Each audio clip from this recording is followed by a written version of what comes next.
Hello dear students, कैसे हैं आप लोग। मैं विक्रम, आपका कॉमर्स टीचर, स्वागत करता हूँ आज इस क्लास में।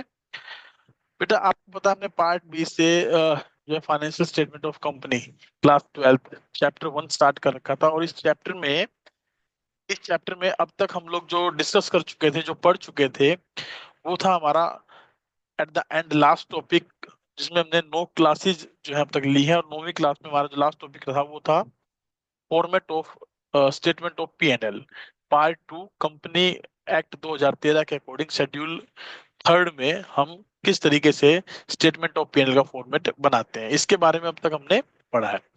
और थोड़ा सा उसके आगे हमने उस फॉर्मेट से दो पोर्शन देख लिए थे, एक तो रिवेन्यू फ्रॉम ऑपरेशंस और एक अदर इनकम्स। और उसमें मैंने ये डिस्टिंक्शन आपको करवा दिया था कि रिवेन्यू फ्रॉम ऑपरेशन जो है वो अगर फाइनेंशियल कंपनी हो तो उसके लिए क्या माना जाएगा, और अगर नॉन फाइनेंशियल कंपनी है तो उसके लिए हम उसको किस तरीके से कैलकुलेट करेंगे। तो ये दो टॉपिक हम लोग कर चुके थे। आज का जो हमारा बेसिक टॉपिक रहेगा वो ठीक उसके आगे रहेगा। हमने इसको 4 हिस्सों में बांटा था, ROTE करके, revenue from operation, other income, और दोनों को मिलाकर टोटल इनकम। आज हम एक्सपेंसेस पर बात करेंगे, ठीक है। और एक्सपेंसेस के जो 7 सब हेड्स हैं उनके बारे में डिस्कशन हमारा रहेगा कि भाई कौन कौन से एक्सपेंस को किस किस तरीके से हम कंसिडर करते हैं, कैसे कैसे इसको कैलकुलेट किया जाएगा। होप सो कि आपको क्लासेस अच्छी लग रही हैं, और क्लासेस अगर अच्छी लग रही हैं तो मेरी रिक्वेस्ट है आप लोगों से, चैनल को लाइक भी करिए, शेयर भी करिए और सब्सक्राइब भी करिए, ताकि मैं भी मोटिवेट हो सकूं, मुझे भी मोटिवेशन मिल सके। देखिए, कोई भी व्यक्ति क्यों ना हो, उसको मोटिवेशन की रिक्वायरमेंट होती है, और आपके मोटिवेशन के बिना ये बिल्कुल भी पॉसिबल नहीं हो पाएगा कि मैं आप लोगों को और मन लगा के कोई बेहतर क्लास प्रोवाइड कर सकूं। आपका थोड़ा सा मोटिवेशन मेरे लिए स्टिमुलस का काम करता है, और मुझे वो काफी ऊपर तक ले जाता है, और मैं काफी बिल्कुल एकदम फुल जो है ना एनर्जेटिक होकर आप लोगों के लिए फिर वो क्लास रिकॉर्ड करने के लिए या प्रोवाइड करने की पूरी कोशिश करता हूँ। हालांकि मुझे तो रिकॉर्ड करनी ही है, लेकिन एक आप लोगों का सहयोग हो तो मैं और अच्छे तरीके से रिकॉर्ड कर पाऊँ, पूरे डिटेल्स में आप लोगों को कंसेप्ट ले पाऊँ, या फिर एक जो है जो बुक में लिखा है मैं उसी को एक्सप्लेन कर दूँ, है ना। तो उसमें थोड़ा फर्क पड़ता है। तो इससे मेरी रिक्वेस्ट है कि क्लास के लिंक को अपने दोस्तों के साथ शेयर करिए, सब्सक्राइब करिए, ताकि वो भी इन क्लासेस का बेनिफिट ले सके। आइए क्लास को स्टार्ट करते हैं।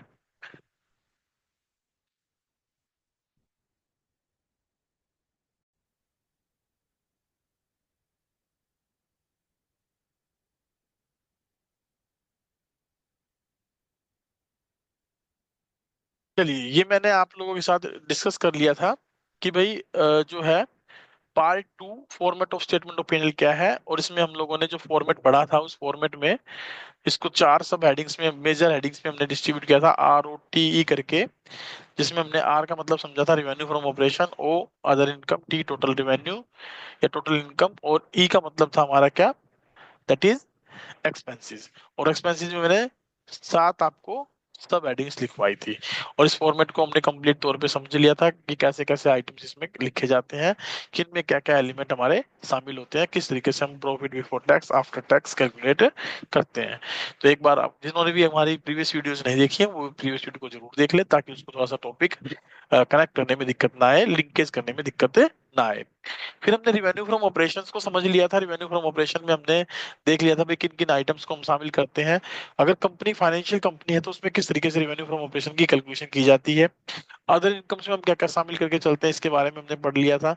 फिर हमने कुछ इलिस्ट्रेशन 25th 26th ये हमने देख ली थी। और 27th में हमने टोटल रिवेन्यू की कैलकुलेशन भी करके देख ली थी, टोटल इनकम में क्या क्या शामिल होता है। आप इसे टोटल इनकम ही कहें, टोटल रिवेन्यू ना कहें, मेरे मुंह से बार बार टोटल रिवेन्यू निकल रहा है, आप इसे टोटल इनकम ही कहें, क्योंकि टोटल रिवेन्यू कहूंगा तो टोटल रिवेन्यू का मतलब होता है कैश प्लस क्रेडिट, और revenue from operation itself cash plus credit from operation का कॉम्बिनेशन होता है, ठीक है। चलिए, 28वें क्वेश्चन पर चल पड़ते हैं। 28वां क्वेश्चन क्या कहता है ये समझते हैं एक बार, फिर उसके बाद क्लास को कंटिन्यू करेंगे आगे, जो आज का हम फर्दर टॉपिक करने वाले हैं। ये हमारा पिछले टॉपिक का ही एक छोटा सा क्वेश्चन है, ताकि हमें थोड़ा सा लिंकेज मिल जाए। कहता है compute revenue from operations, other incomes and total incomes for a financial company. कौन सी कंपनी के लिए? फाइनेंशियल कंपनी के लिए। अब देखिए, फाइनेंशियल कंपनी क्या होती है, पहले तो आपको ये पता होना चाहिए। फाइनेंशियल कंपनी का मतलब होता है वो कंपनी जो कि फाइनेंस में डील करती है, जिसका मेजर काम लोन प्रोवाइड करना है, लोगों से पैसा एक्सेप्ट करना है बैंकिंग कंपनी के केस में, या जो फाइनेंस में ही डील करती है ना, तो वो इंटरेस्ट रिसीव भी करेगी, इंटरेस्ट पेड भी करेगी, डिविडेंड रिसीव करेगी। लेकिन डिविडेंड पेड करने की जब बारी आएगी तो वो हम उसको एक सेपरेट एक्टिविटी में कंसिडर करके चलते हैं। तो यहाँ पर देखिए हमारे पास क्या है, पहला पॉइंट है इंटरेस्ट ऑन लोन्स गिवन। जो लोन गिवन है फाइनेंशियल कंपनी के द्वारा, यानी कि एक प्रकार से हम बात कर रहे हैं कि भाई ये बैंकिंग कंपनी हो सकती है कोई, जो लोन प्रोवाइड करने वाली कंपनी है, ठीक है, क्योंकि इसका काम लोन देना है और लोगों से पैसा एक्सेप्ट करना है। तो उसके ऊपर इंटरेस्ट अगर मान लीजिए इसको मिल रहा है 40 लाख रुपए, interest on loans given of ₹40 lakh, तो उस कंडीशन में हम क्या करेंगे, उस कंडीशन में हम क्या कहेंगे, आप ये कह सकते हैं कि ये किसकी कौन सी इनकम होगी, दैट इज ऑपरेटिंग इनकम, और ये इसके रिवेन्यू फ्रॉम ऑपरेशन का पार्ट बन जाएगा, ठीक है। Fees received for arranging loans, अगर मान लीजिए किसी प्रकार की फीस हमने अरेंज की है, रिवेन्यू लोन प्रोवाइड किए थे उससे हमें कोई फीस मिल रही है, तो वो भी हमारा किसका पार्ट बन जाएगा, रिवेन्यू फ्रॉम ऑपरेशन का, क्योंकि भी उसकी ऑपरेशनल एक्टिविटी होगी। मिसलेनियस इनकम की जहां बात आएगी तो हम इसको उसकी अदर इनकम में क्लासिफाई कर देंगे, ठीक है। Profit on sale of building, ये भी उसकी अदर इनकम का पार्ट बन जाएगा। और profit on sale of investment पर अगर बात करें तो ये इसका रिवेन्यू फ्रॉम ऑपरेशन का पार्ट बन जाएगा। तो यहाँ पर 2,15,000 रुपए इसकी क्या हो जाएगी हमारी अदर इनकम, और 40 और 5 45 40,20,000 रुपए क्या हो जाएगी, 40,20,000 रुपए क्या हो जाएगी रिवेन्यू फ्रॉम ऑपरेशन, ठीक है। ये इसकी अदर इनकम, और इन दोनों को जोड़ देंगे तो टोटल इनकम क्या बन जाएगी, इनकी टोटल इनकम 40 और 2 48,35,000, 48,35,000 रुपए। Is it clear? आइए एक बार चेक कर लेते हैं। देखिए, revenue from operation, interest on loan, fees receipt for arranging loan और profit on sale of investment जोड़ने पर कितनी आई, 40,20,000 रुपए। अदर इनकम में miscellaneous income, profit on sale of building, total 2,15,000, और टोटल इनकम 1+2 कर देंगे तो कितना आ जाएगा, 48,35,000। होप्सो कि आपको ये समझ में आया होगा। चलिए नेक्स्ट एलिमेंट आज की क्लास का जो रहेगा वो क्या है, cost of material consumed. Now what is cost of material consumed. देखिए कॉस्ट ऑफ मटेरियल कंज्यूम्ड होता क्या है, अगर हम बात करें कॉस्ट ऑफ मटेरियल कंज्यूम्ड के बारे में, तो सबसे पहले समझिए कि हम यहाँ रॉ मटेरियल के बारे में बात करेंगे। किसके बारे में बात करेंगे, रॉ मटेरियल के बारे में बात करेंगे। अब रॉ मटेरियल का हमारे पास 3 पॉइंट जो है इसमें हमारे बेसिकली समझने योग्य है, पहला, दूसरा और तीसरा।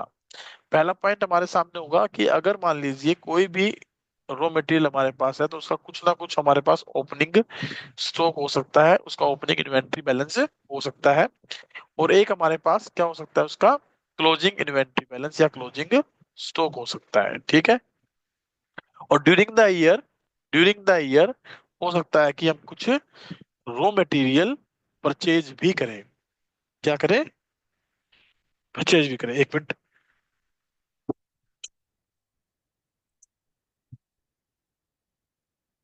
सॉरी, रॉ मटेरियल क्या करें, परचेज भी करें।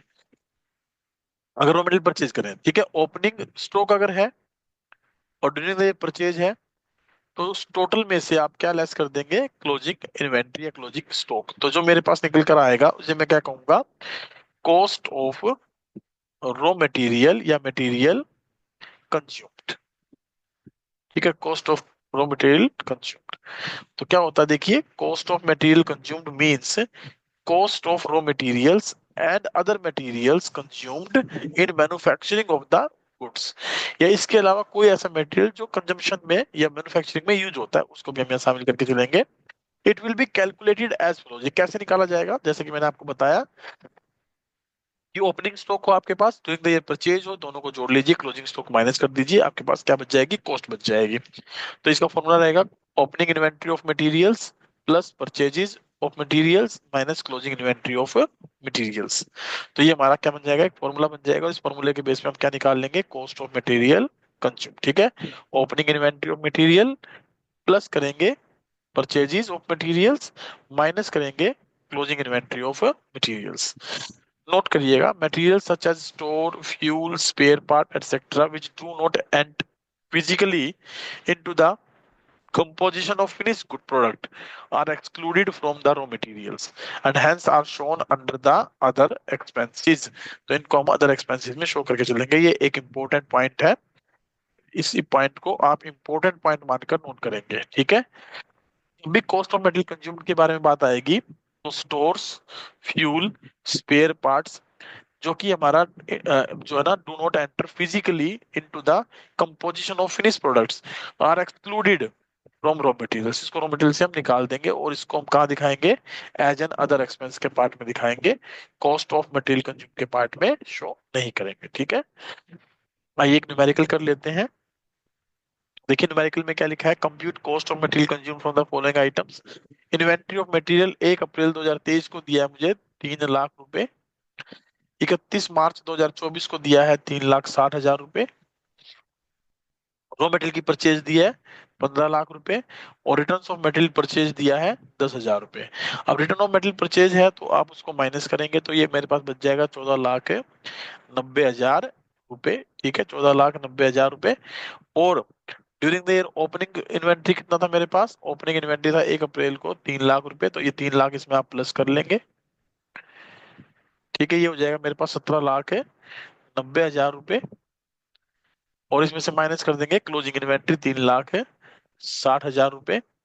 मेरे पास क्या निकल कर आ जाएगा, 14,30,000 रुपए, that is cost of material consumed, जैसा कि सॉल्यूशन में आपको ये दिया गया है, ठीक है। Opening inventory plus net purchases minus closing inventory, मेरे पास क्या आ जाएगी, कॉस्ट ऑफ मटेरियल कंज्यूम्ड। चलिए आगे चलते हैं। नेक्स्ट पॉइंट है purchase of stock in trade. अब देखिए purchase of stock in trade क्या होता है, जो अगर तो हम लोग मैन्युफैक्चरिंग का बिजनेस नहीं कर रहे हैं, अगर तो हम लोग क्या नहीं कर रहे हैं, मैन्युफैक्चरिंग का बिजनेस नहीं कर रहे हैं, तो हम ट्रेडिंग का बिजनेस कर रहे होंगे, हम गुड्स बनी बनाई लेकर आ रहे हैं उनको बेच रहे होंगे, तो उस कंडीशन में purchase of stock in trade होता है हमारे पास। The term stock in trade means goods purchase for reselling, जो गुड्स हमने खरीदी है वो रीसेल करने के पर्पज से खरीदी है, and in the company carries out further processing on the goods purchased. In case the company carries out further processing on the goods purchase, they are not classified as purchase of stock in trade। अगर मान लीजिए कोई goods आपने खरीदी और उसके ऊपर में फर्दर प्रोसेसिंग करनी पड़ी तो उसे हम stock purchase of stock in trade नहीं करेंगे, वो तो हमारा क्या होगा, रॉ मटेरियल होगा एक प्रकार का। That is the become that will become the part of cost of material consume, तो उसके हम किस में शामिल कर लेंगे, कॉस्ट ऑफ मटेरियल कंज्यूम्ड में। So likewise, if any semi-finished goods or materials are purchased for further processing, then the same should be included in cost of materials consumed। तो उसे भी हम किस में शामिल करेंगे, cost of material consumed में। So rather than as stock in trade, तो उसको stock in trade में शामिल करने के बजाय हम cost of material consumed में शामिल करके चलेंगे। नेक्स्ट पॉइंट है change in inventory, change in inventory of finished goods। So work in progress और stock in trade, work in progress और stock in trade as well as finish goods की जो inventory होगी, ये जो 3 पार्ट हो गए हमारे पास, कौन कौन से 3 पार्ट होंगे हमारे पास, पहला फिनिश गुड्स, दूसरा वर्क इन प्रोग्रेस यानी सेमी फिनिश गुड्स, तीसरा स्टॉक इन ट्रेड। इनमें अगर चेंज देखना है, चेंज देखना है तो चेंज निकालने के लिए हमें क्या करना है, ओपनिंग इन्वेंट्री में से क्लोजिंग इन्वेंट्री को माइनस करना है। मेरे पास क्या निकल कर आ जाएगा, चेंज निकल कर आ जाएगा, प्लस में आओ या माइनस में आओ, ये बात आपने ध्यान रखनी है। तो तीनों का, फिनिश गुड्स का, वर्क इन प्रोग्रेस का और स्टॉक इन ट्रेड का, रॉ मटेरियल हम ऊपर ले चुके हैं, रॉ मटेरियल हम लोग ऊपर कॉस्ट ऑफ मटेरियल कंज्यूम में ले चुके हैं, तो उसको यहाँ पर शामिल नहीं करना है। तो तीनों का टोटल जो होगा वो क्या कहलाएगा, चेंज इन इन्वेंट्री, क्या कहलाएगा, change in inventory. Is it clear, बताइए क्या समझ में आया। चलिए अगर समझ में आया तो आगे चलते हैं। Net difference between opening inventory and closing inventory में भी पॉजिटिव, कैसा हो सकता है, ये पॉजिटिव हो सकता है, और इट कैन बी नेगेटिव, ये नेगेटिव भी हो सकता है। तो ये पॉजिटिव हो सकता है या नेगेटिव हो सकता है, ठीक है। देखिए इलिस्ट्रेशन देखिए 30, from the following information of year end 31 March 2024 prepare notes to account determining the amount to be shown in statement of P&L against change in inventory. जो चेंज इन इन्वेंट्री में amount जाएगी उसके बारे में आपको यहाँ बताना कैसे कैलकुलेट होगी। हमारे पास क्या क्या गिवन है, फिनिश गुड्स का ओपनिंग इन्वेंट्री और क्लोजिंग इन्वेंट्री गिवन है फिनिश गुड्स की, वर्क इन प्रोग्रेस यानी सेमी फिनिश गुड्स की, और स्टॉक इन ट्रेड की एज वेल एज मटेरियल्स की। अब देखिए मटेरियल्स वाला जो पॉइंट है हमारा, मटेरियल्स वाला जो पॉइंट है हमारा, जो मटेरियल वाला पॉइंट है हमारा, वो हम लोग ऊपर डिस्कस कर चुके थे, तो इसको तो हम यहाँ पर शामिल नहीं करेंगे। ठीक है, इसको हम यहाँ शामिल नहीं करेंगे। लेकिन बाकी जो बच गए उनका हम इन्वेंट्री कैलकुलेट कर लेंगे, और फॉर्मूला क्या होता है, opening inventory minus closing inventory. तो आइए जरा चेक कर लेते हैं कैसे बनेगा। देखिए opening inventory of finish goods मुझे दे रखी है, और closing inventory of finish goods दे रखी है, दोनों का डिफरेंस आया 60,000 प्लस में। ऐसे ही opening inventory of work in progress और closing inventory of work in progress है, तो दोनों का डिफरेंस आया किसमें, माइनस में 1 लाख रुपए। Opening inventory of stock in trade और closing inventory of stock in trade दे रखा कितना, 70,000 रुपए प्लस आया, तो 70 प्लस 60 प्लस के 31 माइनस के 1 लाख, तो 30,000 रुपए नेट बैलेंस आया, जिसको कि हम बोल देंगे टोटल चेंज इन इन्वेंट्री। और 30,000 रुपए हम स्टेटमेंट ऑफ पी&एल में against the change in inventory of finish goods, work in progress और स्टॉक इन ट्रेड के तौर पे शो करके चलेंगे। So difference in opening and closing inventory material is not to be shown against the change in inventory because it is considered while computing the cost of material consumed। कहता difference in opening closing inventories of materials, किसके बारे में बात हो रही है, materials के बारे में बात हो रही है। इसको हम यहाँ शो नहीं करेंगे, क्यों, ये हम ऑलरेडी कहाँ यूज कर सकते कर चुके हैं, कॉस्ट ऑफ मटेरियल कंज्यूम, इसलिए हम इसको यहाँ पर शो नहीं करेंगे। क्या यहाँ तक की बात आप सब सारी समझ में आ गई है? अगर किसी को थोड़ा बहुत भी लग रहा है कि कोई पॉइंट में डाउट है, तो आप मुझे कमेंट कर सकते हैं, या एक बार वीडियो को दोबारा से रिवर्स करके देख लीजिएगा। होप सो कि आपको कोई भी पॉइंट में किसी प्रकार का कोई डाउट नहीं रहेगा। इलिस्ट्रेशन 31 देखिए, illustration 31, cost of material consume निकालना है from the following. Opening inventory देखिए of materials, work in progress, purchase of materials, और क्लोजिंग इन्वेंट्री देखिए materials and work in progress. तो आपको पता होगा, मैंने आपको बताया था कि जब भी मटेरियल के कंजम्पशन की बात होगी, तो वर्क इन प्रोग्रेस का कोई काम हमारा नहीं होगा। अब बचा क्या, ओपनिंग इन्वेंट्री, क्लोजिंग इन्वेंट्री और परचेज, इनका डिफरेंस आप कर लीजिए, आपके पास क्या आ जाएगी, कॉस्ट ऑफ मटेरियल कंज्यूम। तो ओपनिंग इन्वेंट्री कितनी है, 6 लाख, परचेज कितनी है, 15 लाख, टोटल हो गया 21 लाख। डिफरेंस माइनस कर देंगे क्लोजिंग इन्वेंट्री ऑफ मटेरियल 540, तो नेट बैलेंस बच जाएगा 15,60,000 रुपए, और ये हमारा क्या आ जाएगा, cost of material consume. Option question काफी इजी है, आप लोग समझ पा रहे होंगे, नोट आप जरूर दीजिएगा।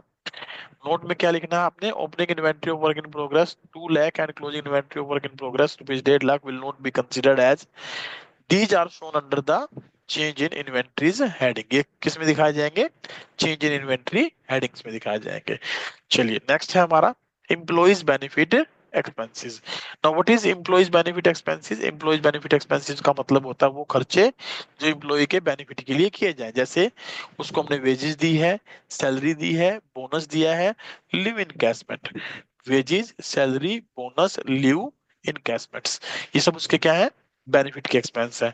या फिर कंट्रीब्यूशन टू पीएफ या other funds like gratuity fund and superannuation fund, सालाना जो भी पैसा उसके प्रोविडेंट फंड में या ग्रेचुइटी फंड में ट्रांसफर करते हैं, वो उसका क्या है, बेनिफिट है। या फिर staff welfare expenses such as canteen expense, medical expense, expenses on employee stock option scheme, employee stock option plan, ये सब क्या है उसके बेनिफिट के एक्सपेंसेस। तो इन सब का टोटल क्या माना जाएगा, एम्प्लॉयज बेनिफिट एक्सपेंसेस। आइए इससे रिलेटेड एक छोटा सा एग्जांपल देख लेते हैं, थोड़ा सा क्लियरेंस आ जाएगी। कहता है which of the following items will be shown in notes to account on the employees benefit expenses.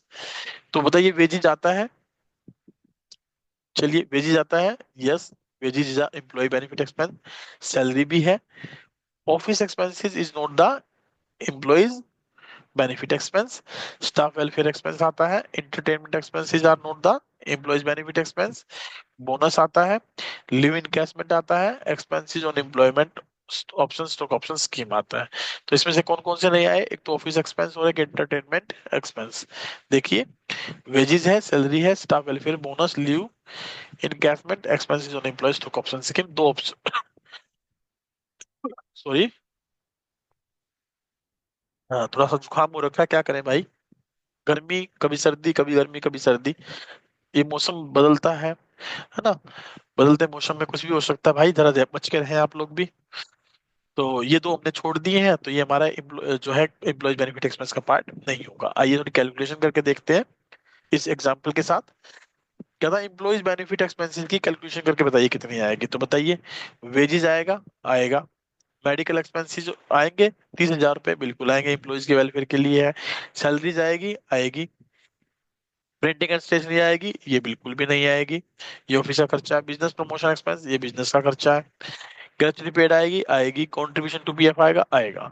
तो हमने एक 5,20,000 प्लस 30, 5,50, 5,50 और 7, 12,50, 12,90, 12,90 प्लस में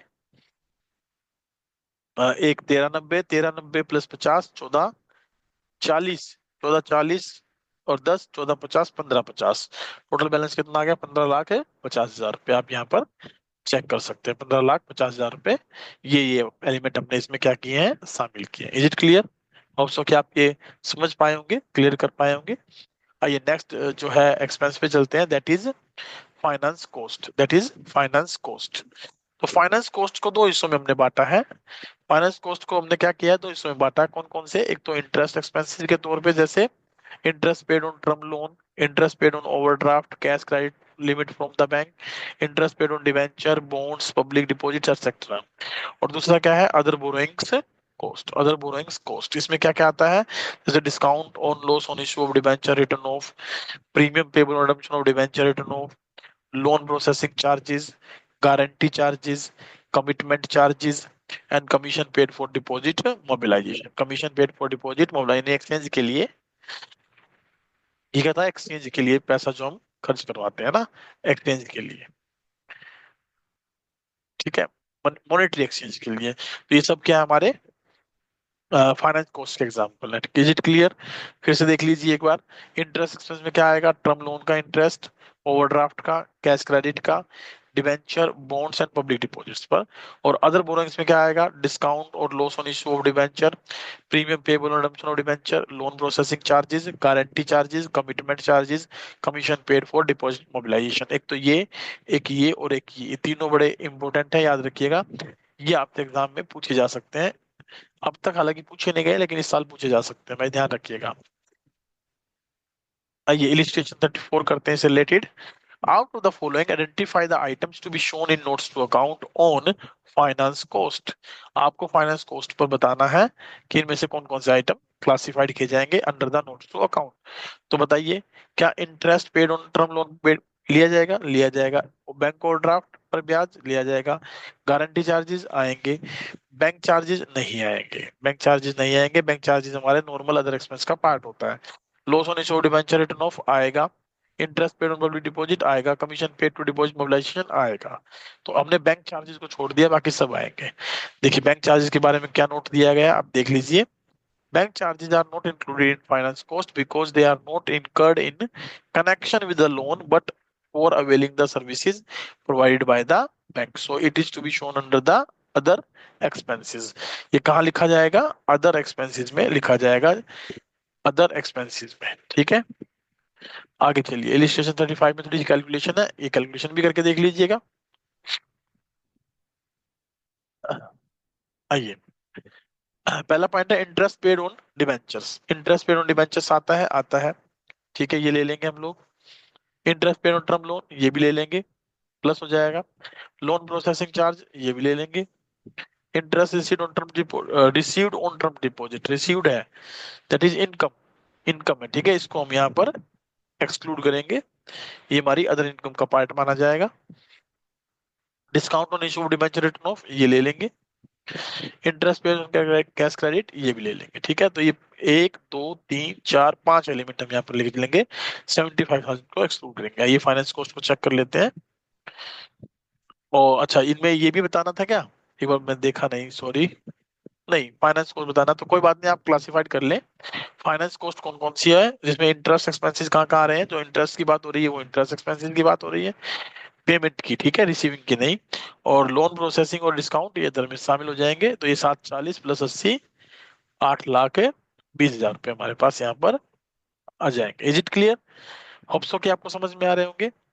आइए नेक्स्ट एक्सपेंस पे चलते हैं। देखिए टोटल कितनी हेडिंग थी, एक बार मैं फिर से रिपीट कर दूं। CP, CE, FDO। हम कर चुके हैं cost of material consumed, purchase of stock in trade, change in inventory, employee benefit expense, finance cost. अब हमारी नेक्स्ट हेडिंग कौन सी है? डेप्रिसिएशन एंड अमोर्टाइजेशन, और लास्ट में क्या चला जाएगा? Other expenses. तो टोटल 1 2 3 4 5 6 7, 1 2 3 4 5 6 7, 7 हेडिंग हो गई है ना? तो 7 हेडिंग हम टोटली पढ़ रहे हैं। ये 8 को क्यों आ रहा है? क्योंकि हमने ऊपर 2 और हेडिंग पढ़ी है, रिवेन्यू फ्रॉम ऑपरेशन और अदर इनकम्स, ठीक है? इसलिए ये 8वीं नंबर पर आ रही है। तो इससे आपने घबराना नहीं है बिल्कुल भी, समझे? Depreciation and amortisation expenses. आप मुझे बताइए डेप्रिसिएशन किस पे लगता है? टेंजिबल फिक्स्ड एसेट्स पर, टेंजिबल फिक्स्ड एसेट्स पर, जिसको हम आजकल किस नाम से बुलाते हैं? प्रॉपर्टी प्लांट इक्विपमेंट, ठीक है? Property plant equipment. और अमोर्टाइजेशन किस पे लगता है? इनटेंजिबल फिक्स्ड एसेट्स पर, इनटेंजिबल फिक्स्ड एसेट्स पर, जो कि हमारा किसका हिस्सा हो जाएगा? इनटेंजिबल एसेट्स का। तो ये कंबाइंड एक हेडिंग हो जाएगी, property plant equipment and intangible assets, ठीक है? सो डेप्रिसिएशन क्या है? Cost of tangible fixed assets written off. And amortisation क्या है? Cost of intangible fixed assets written off, such as goodwill written off, patents written off, computer software amortised etcetera. तो इनको हम शामिल करेंगे तो क्या बन जाएगा? Depreciation and amortisation expense. चलिए last, that is the other expenses. ये हमारा सबसे लास्ट टॉपिक है। अदर एक्सपेंसेस में क्या क्या आता है आप ध्यान रखिएगा। पहली बात तो कि अगर आपको अदर एक्सपेंसेस की लिस्ट याद ना हो तो you should remember the above 7 items, एक अबो 6 आइटम्स। कौन कौन से? 1 2 3 4 5 6, ये 6 आइटम्स आपने जरूर याद कर लेने हैं। इन 6 आइटम्स के अलावा अगर आपको खर्चा दिखाई देता है तो वो आपका अदर एक्सपेंसेस में चला जाएगा। तो आप कोई भी अप्रोच यूज करें, 6 वो याद करें, क्या अदर एक्सपेंसेस याद करें। अदर एक्सपेंसेस याद करेंगे तो ये ऊपर नहीं आएंगे, सीधी सी बात है, याद सारे ही करने हैं। तो अदर एक्सपेंसेस में पहला पॉइंट क्या है हमारे सामने? All other expenses not classified under under other heads will be shown here. देखिए इसने भी बोल दिया कि जितने भी अदर एक्सपेंसेस हैं जो कि किसी अदर हेड में क्लासिफाइड नहीं हुए तो वो यहाँ आ जाएंगे। जैसे carriage, carriage inward, carriage outward, carriage हो, कैरेज इनवर्ड हो या कैरेज आउटवर्ड हो, वो अदर एक्सपेंस का पार्ट माना जाएगा। फ्रेट, फ्रेट इनवर्ड या फ्रेट आउटवर्ड हो, वो कैरेज अदर एक्सपेंस का पार्ट माना जाएगा। Manufacturing expense, rent rate taxes, insurance less prepaid if any, discount allowed, commission allowed, bad debts written off, provision for bad debts, repairs to machinery, building and other fixed assets, trade expenses, administrative, office and telephone expenses, bank charges, loss on sale of fixed assets, directors fees, audit fees, convenience expenses, traveling expenses, courier expenses, telephone and internet expenses, entertainment expenses। अब इनमें से मैं कुछ को टिक कर रहा हूँ, वो इंपॉर्टेंट है, ध्यान रखिएगा। एक तो एंटरटेनमेंट एक्सपेंस आपके लिए इंपॉर्टेंट है, एक बैंक चार्जेस आपके लिए इंपॉर्टेंट है, एक ऑफिस एक्सपेंस आपके लिए इंपॉर्टेंट है, ठीक है? इसके अलावा आप रिपेयर्स पर भी टिक करें, क्योंकि कई बार इसको हम डेप्रिसिएशन ना मान ले तो ये उसमें चला जाएगा हमारा। और इसके अलावा देखिए आप लिखिएगा loss on sale of fix assets, loss on sale of fix assets, ठीक है? ये हमारा देखिए लॉस अदर एक्सपेंसेस का पार्ट माना हुआ है ना। अगर ये मान लीजिए नेट में बच जाए तो, अगर ऊपर कंपनसेट हो रहा है प्रॉफिट में से तो कंपनसेट करके आप ऊपर ले जाएं, और वहां प्लस में आएगा तो ही लिखेंगे, लॉस नेगेटिव बचेगा तो उसको आप यहाँ पर मेंशन करेंगे। ये बात आपने ध्यान रखनी है, ठीक है? चलिए आइए अब बात करते हैं इलिस्ट्रेशन 36 पर। क्या कहता है? Out of the following identify that item to be shown in notes to account on the other expenses. आपको बताने हैं इनमें अदर एक्सपेंसेस कौन से हैं। Rent for factory other expense का पार्ट है, इंटरनेट एक्सपेंसेस ये भी, कैरेज इनवर्ड भी, सैलरीज, सैलरीज कहाँ आता है भाई? सैलरीज आता है एम्प्लॉइज बेनिफिट एक्सपेंसेस में, एम्प्लॉइज बेनिफिट एक्सपेंसेस में। लिव इनकैशमेंट कहाँ आता है भाई? ये भी आता है एम्प्लॉइज बेनिफिट एक्सपेंसेस में। कमीशन अलाउड ये हमारा अदर एक्सपेंस का पार्ट है। बैड डेट्स रिटर्न ऑफ ये अदर एक्सपेंस का पार्ट है। ऑडिट फीस अदर एक्सपेंस का पार्ट है। डेप्रिसिएशन ऑन कंप्यूटर्स ये कहाँ आएगा? डेप्रिसिएशन एंड अमोर्टाइजेशन वाले पार्ट में, डेप्रिसिएशन एंड अमोर्टाइजेशन वाले पार्ट में। कंप्यूटर सॉफ्टवेयर अमोर्टाइज ये कहाँ आ जाएगा? ये भी आ जाएगा डेप्रिसिएशन एंड अमोर्टाइजेशन वाले पार्ट में, ठीक है ना? क्योंकि ये कंप्यूटर इंटेंजिबल एसेट्स है, वो राइट ऑफ हो रही है। लीजिए आपने जो जो इसमें आने थे अदर एक्सपेंस में वो लिख दिए हैं। Rent for factory, internet expenses, carriage inward, commission allowed, bad debts written off and audited fees.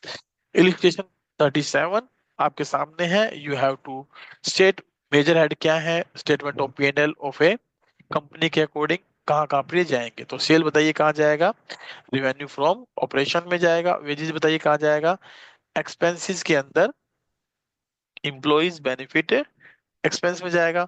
Interest earn कहाँ जाएगा, ये जाएगा अदर इनकम के अंदर. ठीक है, अदर इनकम के अंदर हम दिखाएंगे इसको. Purchase of stock in trade कहाँ जाएगा, एक्सपेंसेस के अंदर purchase of stock in trade की हेडिंग में ही लिखा जाएगा. Interest on public deposit, interest on public deposit हमारा क्या है, फाइनेंस कॉस्ट है, तो एक्सपेंस में कहा जाएगा, फाइनेंस कॉस्ट में आ जाएगा. इंटरटेनमेंट एक्सपेंसेस कहाँ जाएगा, ये एक्सपेंसेस के अदर एक्सपेंसेस हेड में चला जाएगा. ठीक है. Sale of scrap revenue from operation का पार्ट है हमारा. Interest on term loan that is the expenses के अंदर हमारा फाइनेंस कॉस्ट का पार्ट है. Is it clear. तो ये आप इस तरीके से आइटम्स और उसकी मेजर एड नोट करवा देंगे.